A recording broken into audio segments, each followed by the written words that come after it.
Imagine being trapped in a marriage that started as a cold, calculated contract, only to discover emotions you never thought possible.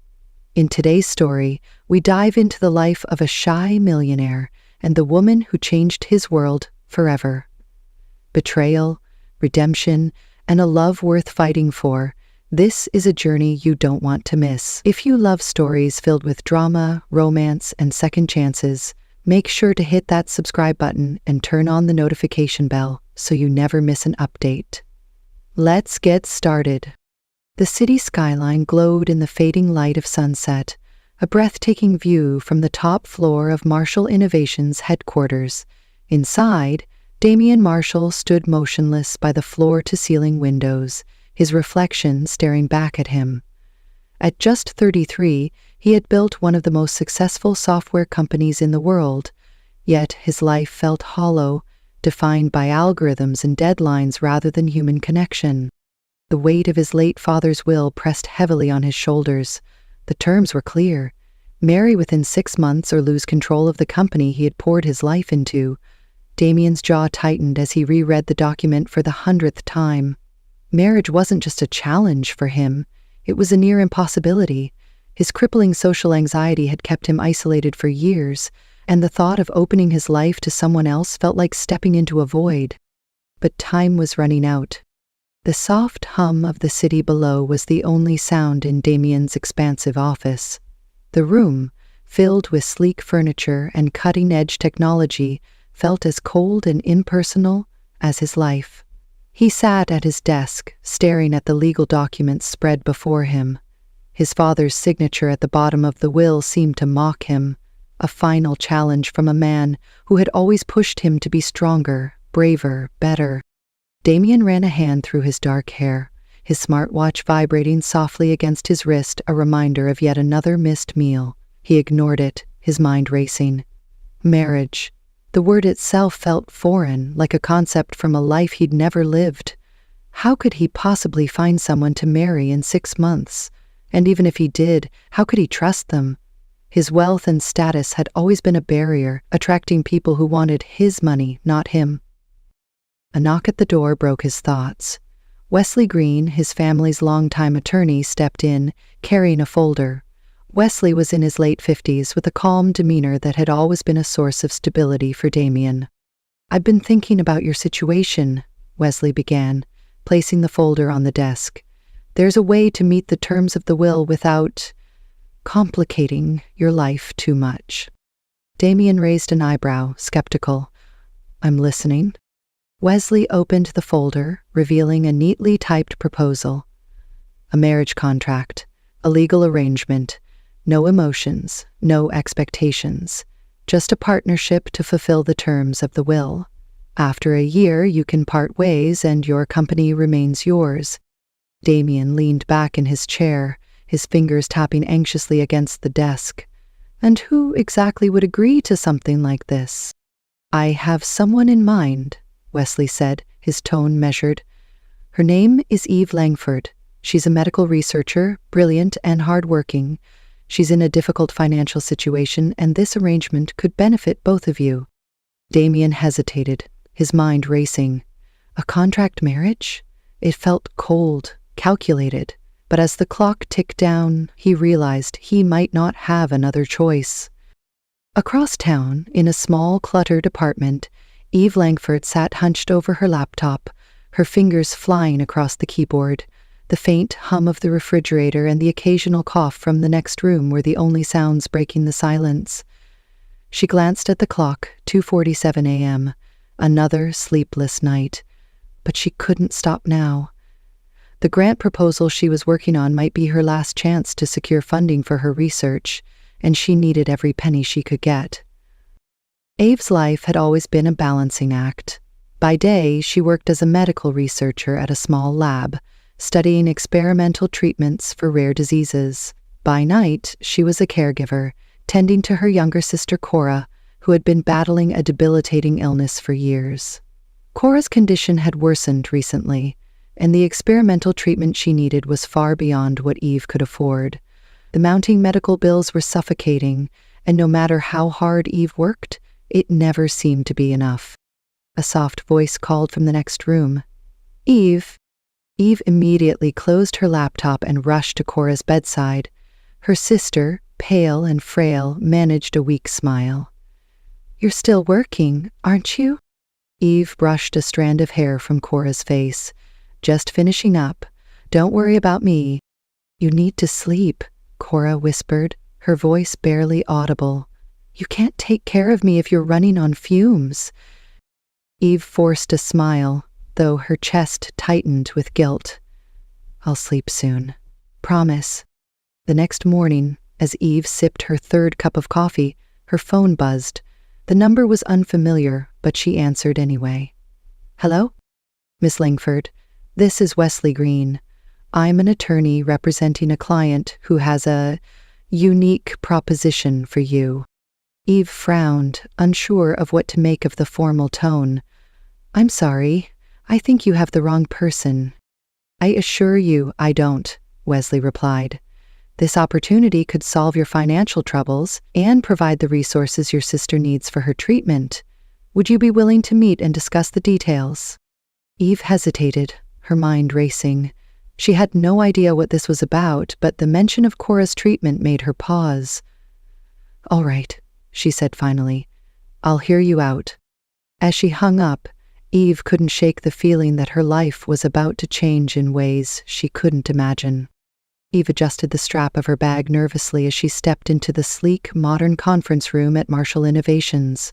The walls were lined with glass, offering a panoramic view of the city skyline. Everything about the space screamed wealth and power, a world far removed from her own. She felt out of place in her simple blouse and skirt, but she straightened her shoulders, determined to hold her ground.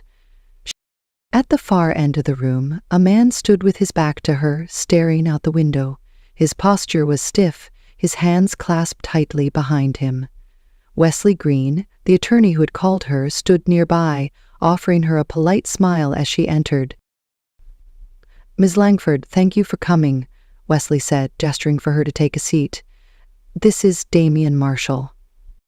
Damien turned slowly, his sharp features illuminated by the sunlight streaming through the windows. He was tall, with dark hair and piercing blue eyes, but there was something guarded about him, as if he were bracing himself for an invisible blow. He nodded curtly in greeting, his gaze flickering to her for only a moment before dropping to the floor. Mr. Marshall, Eve said, her voice steady despite the nervous flutter in her chest. I was told you had a proposition for me. Wesley cleared his throat, stepping in to explain. As I mentioned on the phone, Mr. Marshall is in a unique situation. His late father's will requires him to marry within 6 months in order to retain control of his company. We're proposing a contractual arrangement, a marriage in name only, for a period of 1 year. In return, Mr. Marshall will provide financial compensation, including full coverage of your sister's medical expenses. Eve's breath caught. The offer was staggering, almost too good to be true, but the idea of marrying a stranger, even for a year, felt surreal. And what happens after the year is up? She asked cautiously. The contract will end, Wesley replied. You'll be free to go your separate ways. Eve glanced at Damien, who had remained silent throughout the conversation.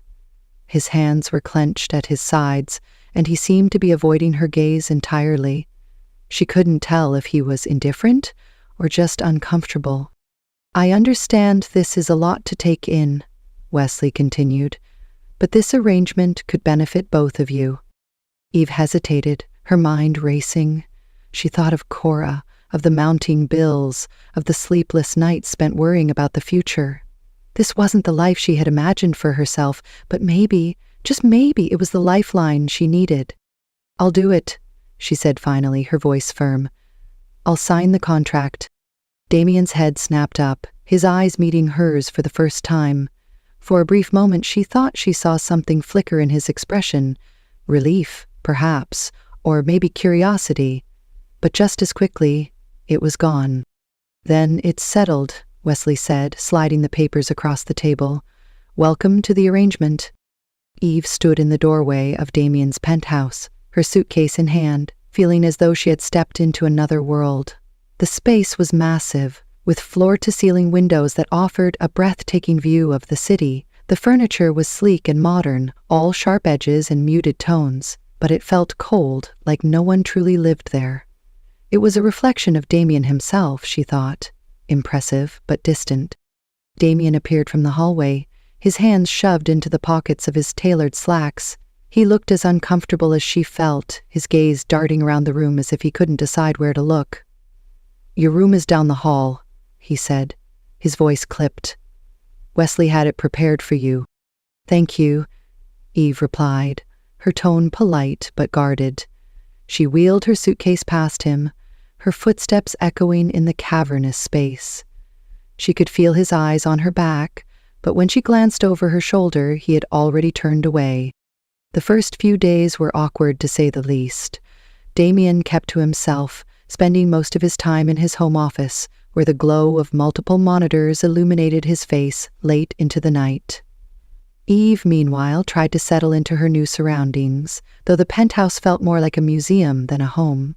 She spent her mornings at the hospital with Cora, and her afternoons working remotely on her research, trying to maintain some semblance of normalcy. But it was the small, unexpected moments that began to chip away at the wall between them. One evening, as Eve unpacked a box of books in her room, she accidentally nicked her finger on the edge of a sharp corner. She hissed in pain, and before she could even grab a tissue, Damien appeared in the doorway, a small first aid kit in hand. "You're bleeding," he said, his voice soft but firm. He stepped closer, his movements hesitant, as if he were unsure whether she would let him help. "It's just a scratch," Eve said, but Damien ignored her, carefully taking her hand in his. His touch was surprisingly gentle as he cleaned the cut and applied a bandage. For a moment, neither of them spoke, the silence stretching between them. When he finally let go, Eve found herself staring at him, caught off guard by the vulnerability in his expression. "Thank you," she said quietly. He nodded, retreating as quickly as he had appeared. But that night, as Eve lay in bed, she couldn't stop thinking about the way his hands had trembled slightly as he held hers. Over time, their interactions became less strained. Eve began to notice the little things about Damien, the way he tapped his smartwatch when he was nervous, the way his eyes softened when he talked about his late mother, the way he always left a cup of coffee on the counter for her in the mornings, even though they rarely ate breakfast together. In return, Damien found himself drawn to Eve's quiet strength. She was nothing like the people he was used to, those who fawned over his wealth or tried to impress him. Eve was genuine, unpretentious, and fiercely independent. She didn't try to pry into his life, but when he did open up, she listened without judgment. One night, as they sat on the penthouse terrace overlooking the city, Damien surprised himself by sharing something he had never told anyone. "I don't think I've ever had a real friend," he admitted, his voice barely above a whisper. Eve turned to him, her expression soft. "Maybe you just haven't met the right people yet." Her words lingered in the air, and for the first time in years, Damien felt a flicker of hope. Maybe this arrangement wasn't just a means to an end. Maybe, just maybe, it could be something more. The invitation had arrived weeks ago, but Damien had been dreading it ever since. The annual Tech Innovators Summit was one of the most prestigious events in the industry, and as the CEO of Marshall Innovations, his attendance was non-negotiable. But the thought of standing in front of hundreds of people delivering a keynote speech made his chest tighten with anxiety. Eve found him pacing in the living room the morning of the event, his smartwatch vibrating incessantly as he tapped it, a nervous habit she had come to recognize. His usually composed demeanor was unraveling, and she could see the tension in his shoulders. "Damien," she said gently, stepping into the room, "you're going to be fine." He stopped pacing and looked at her, his expression a mix of frustration and vulnerability. "You don't understand. I can't do this. I'm not good at this." Eve crossed her arms, her tone firm but kind. "You're brilliant, Damien. You've built an empire with your ideas. You just need to trust yourself and maybe let someone help you." He hesitated, his gaze dropping to the floor. "I don't know how." Eve stepped closer, her voice softening. "Then let me stand with you. I'll be there, right by your side." Damien looked up, surprised. "You'd do that?" "Of course," she said with a small smile. "We're in this together, remember?" Later that evening, as they arrived at the summit, Damien's nerves were palpable. The room was filled with industry leaders, journalists, and investors, all waiting to hear from him. Eve stayed close, her presence a steadying force. When it was time for his speech, she walked with him to the stage, her hand brushing lightly against his arm in reassurance. At first, Damien stumbled over his words, his voice faltering under the weight of so many eyes. But then he glanced at Eve, standing just off to the side, her expression calm and encouraging. Something in her gaze steadied him, and he took a deep breath, finding his rhythm. By the time he finished, the room erupted in applause. Damien stepped off the stage, his heart still racing, but this time it wasn't from fear. He turned to Eve, his voice low but filled with gratitude. "Thank you, I couldn't have done that without you." Eve smiled, her eyes warm. "You didn't need me, Damien. You just needed to believe in yourself." But as they walked out together, Damien couldn't help but think that maybe, just maybe, he did need her after all. The photos hit the tabloids like a wildfire. Damien sat frozen in his office chair, staring at the screen of his laptop as the headlines screamed accusations. Damien Marshall's wife, a gold digger with a hidden agenda? Beneath the bold text were grainy images of Eve, seemingly meeting with a man in a dimly lit cafe. The caption suggested she was conspiring with someone to exploit Damien's wealth. His chest tightened as he scrolled through the article. The man in the photos was unrecognizable, but the narrative was clear. Eve was using him. The timing couldn't have been worse. Just as the board of Marshall Innovations was beginning to trust his leadership again, this scandal threatened to undo everything. Victoria Ayres, a rival tech entrepreneur and longtime adversary of Damien, had orchestrated the entire scheme. She had been waiting for an opportunity to discredit him, and the marriage contract was the perfect target. Hiring a private investigator, she had fabricated the photos and leaked them to the press, knowing it would plant seeds of doubt in Damien's already fragile trust. When Eve returned to the penthouse that evening, she found Damien in the living room, his expression cold and distant.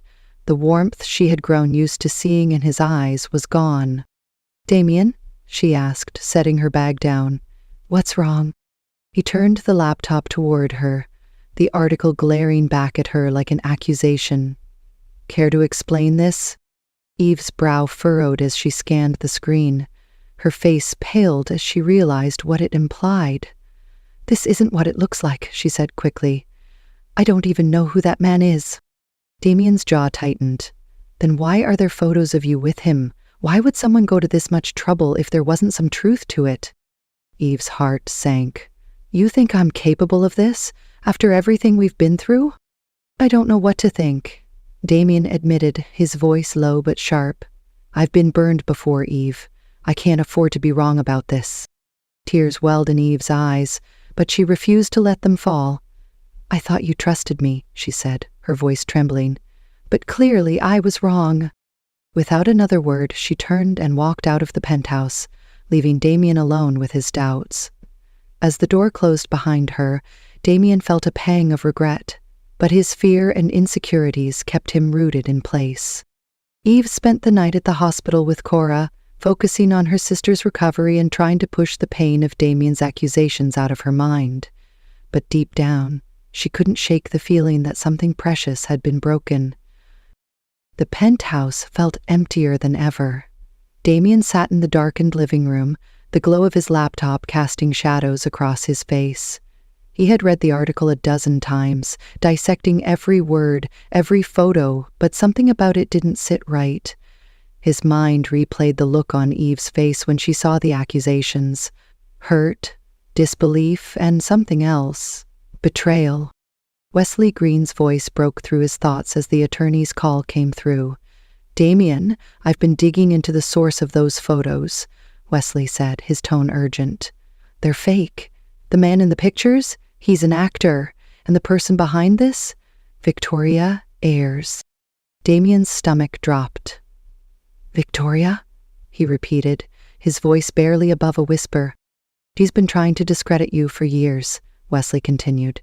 "This was her way of hitting you where it hurts. I have the evidence to prove it." Damien's grip on the phone tightened as guilt washed over him. He had let his insecurities cloud his judgment, and in doing so, he had pushed away the one person who had stood by him without asking for anything in return. He had doubted Eve, and now he might have lost her for good. Without hesitation, Damien grabbed his coat and headed for the hospital. He knew where Eve would be by Cora's side. When he arrived, he found her sitting in the waiting room, her head resting in her hands. She looked exhausted, her usual strength dimmed by the weight of the past few days. "Eve," he said softly, his voice breaking the silence. She looked up, her eyes red from crying. "What are you doing here?" she asked, her tone guarded. "I was wrong," Damien said, stepping closer. "The photos, the accusations, they were all lies. Victoria set it up to hurt me, and I let her. I let my fears get the better of me, and I hurt you in the process." Eve's expression softened, but the pain in her eyes remained. "You didn't trust me, Damien. After everything, you still doubted me." "I know," he said, his voice heavy with regret. "And I'll spend the rest of my life making it up to you if you'll let me." Eve hesitated, her heart torn. She wanted to believe him, but trust wasn't something that could be rebuilt overnight. "I need time," she said finally. Damien nodded, his gaze steady. "Take all the time you need. I'll be here." The days that followed were quiet but heavy with unspoken emotions. Damien gave Eve the space she asked for, but he didn't retreat into his usual solitude. Instead, he made small but meaningful efforts to show her he was serious about earning back her trust. Every morning, he sent updates to Wesley and his legal team to ensure Victoria Ayers' sabotage was fully exposed. He also arranged for a public statement to clear Eve's name, making it clear that the accusations were baseless and fabricated. It was a bold move, one that risked his own reputation, but Damien didn't care. Protecting Eve mattered more. Eve, meanwhile, spent most of her time at the hospital with Cora. Her sister's condition was improving, but the emotional toll of the past few weeks weighed heavily on her. She couldn't stop thinking about Damien, his apology, his regret, and the vulnerability in his voice when he said he would wait for her. Part of her wanted to forgive him, but the wound of his doubt still lingered. One evening, as Eve returned to the penthouse to pick up some of her belongings, she found Damien in the kitchen. He was attempting to cook something she had never seen him do before. The sight was almost comical. The usually composed CEO fumbling with a recipe on his tablet, his sleeves rolled up, and a streak of flour on his cheek. "Damien," she said, her voice laced with surprise. He turned, startled, and nearly dropped the whisk in his hand. "Eve," he said, his tone soft. "I didn't expect you back tonight." "What are you doing?" she asked, raising an eyebrow. He gave her a sheepish smile. "I thought I'd try cooking. I figured it's about time I learned how to do something normal."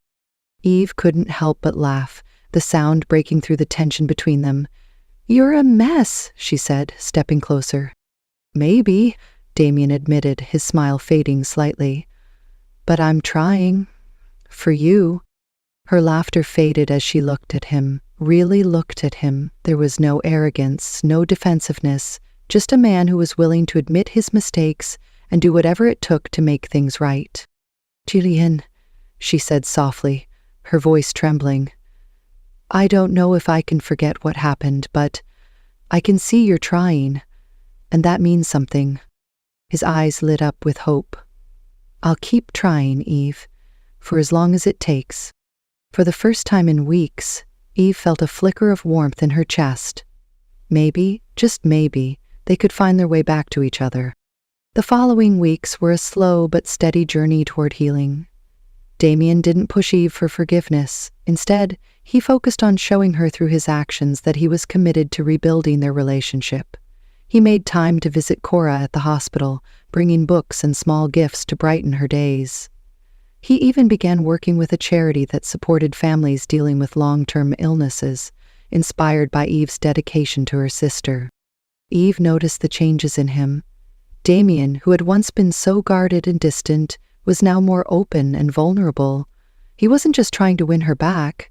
He was trying to become a better man. And while the pain of his initial doubt still lingered, she couldn't deny that he was making an effort. One evening, Damien invited Eve to dinner at the penthouse.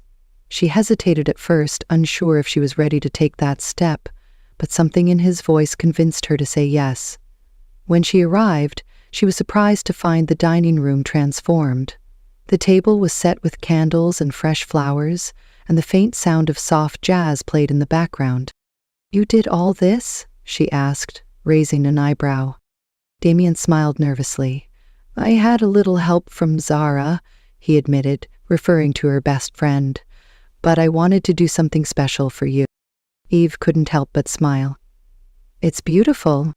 As they sat down to eat, the conversation flowed more easily than it had in weeks. They talked about everything: Cora's recovery, Damien's plans for the company, and even the small, mundane details of their day-to-day lives. For the first time in a long time, it felt natural, like they were two people who truly understood each other. After dinner, Damien led her to the balcony where the city lights sparkled like a sea of stars. He turned to her, his expression serious but tender. "Eve," he began, his voice steady. "I know I've made mistakes. I let my fears and insecurities get in the way, and I hurt you. But I want you to know that you've changed me. You've shown me what it means to care about someone, to trust someone, and I don't want to lose that." Eve looked at him, her heart pounding. She could see the sincerity in his eyes, the vulnerability he rarely let anyone see. "Damien," she said softly, "I can't promise that everything will go back to the way it was overnight, but I can see how hard you're trying, and I want to try too." Relief washed over Damien's face, and for the first time in weeks he allowed himself to hope. "That's all I could ever ask for," he said, his voice thick with emotion. As they stood together on the balcony, the city stretching out before them, Eve felt a sense of peace she hadn't felt in a long time. Their journey had been anything but easy, but for the first time, she believed they had a chance at something real, a new beginning.